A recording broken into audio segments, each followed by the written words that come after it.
Welcome to Lace Reviews. Today I'll be talking about Undisputed II from 2006. I filmed this review as a segment in a longer retrospective on Michael J. White's career, so you can always go in and watch my other videos. And just to let you know, this is not going to be a deep analysis or anything. The focal point of this video is to give you an idea whether or not you would like to watch the movie, so spoiling it would really harm that purpose. Without further ado, let's get started. So a very quick plot summary. Michael J. White is playing a boxer who is no longer at the top of his game, but he's still active. He is in Russia, in Moscow, to do some commercials and to be in a boxing tournament. On the way to the tournament, he is knocked out. The police discover a lot of drugs on him, and he's arrested. Of course, this is a setup. I'm not spoiling much by saying this, but this is a setup by the Russian mob, the people promoting his participation in this tournament because he's a very good boxer. So there's a lot of money riding on this. So of course they want to earn money investing in this guy, and the best way to do it is by setting up illegal fights in Russian prisons. That apparently makes more sense than making fixed boxing tournaments outside of prison,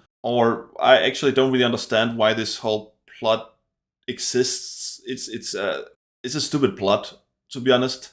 So yes, the plot might be a bit stupid, but he's sent to this prison camp where they tend to incarcerate a lot of foreigners for some reason. And it's also a prison specializing in martial arts and having all these underground fighting tournaments. And these fights, these tournaments, are then broadcast on local TV? I don't know, special access TV, because they're watching it live, but they're watching it live from bars. But it's illegal fights and it's only for the mob.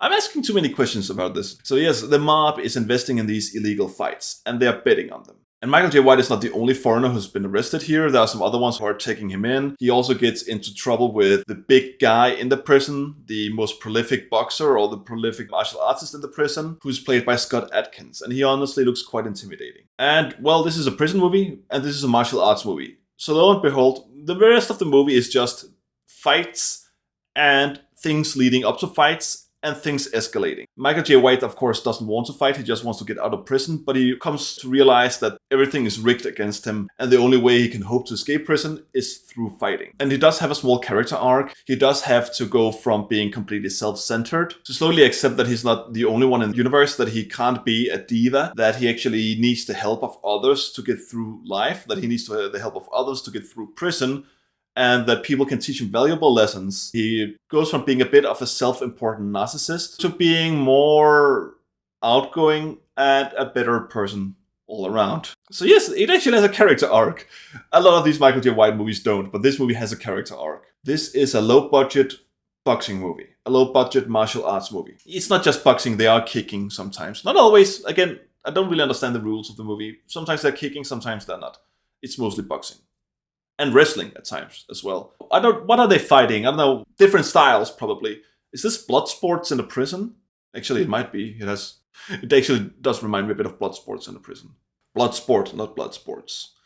One issue is, yes, it's a low-budget movie made in the mid-2000s, meaning it looks awful.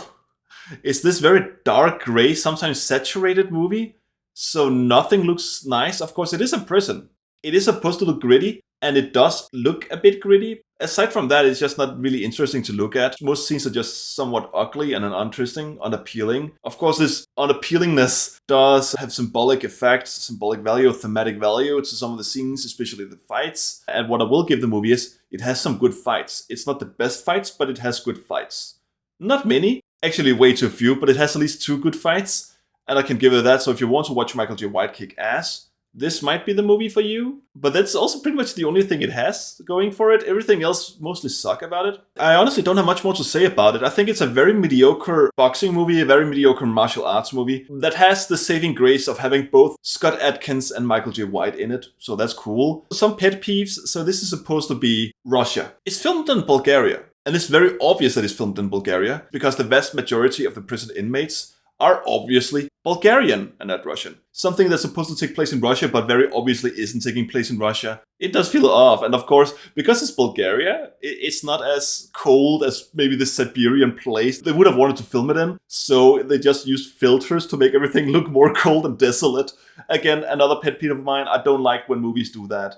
It's a bit like the meme of, oh, this is the filter we use in Mexico, this is the filter we use in Eastern Europe. And they did this with this movie, that they took a place that is not as desolate as it's supposed to be, and then they use a filter to get out of it. So yes, not the worst movie, but it is a bit ugly. It has a few good fights, but it's not that interesting. You could watch it for if you really like martial arts movies and prison movies. It's not the worst, but it probably will only entertain you mildly. Again, I'm in the minority. I don't think it's worth 7 out of 10, but it is not the worst. You can watch it. I wouldn't really... It's not like Take Back, where I would never recommend you to watch it. This is maybe it will be entertaining. Anyway, I hope you enjoyed my video. And of course, if you're interested, you can check out my other Michael J. White reviews, or you can subscribe, or you can do whatever. It's your life. So, bye.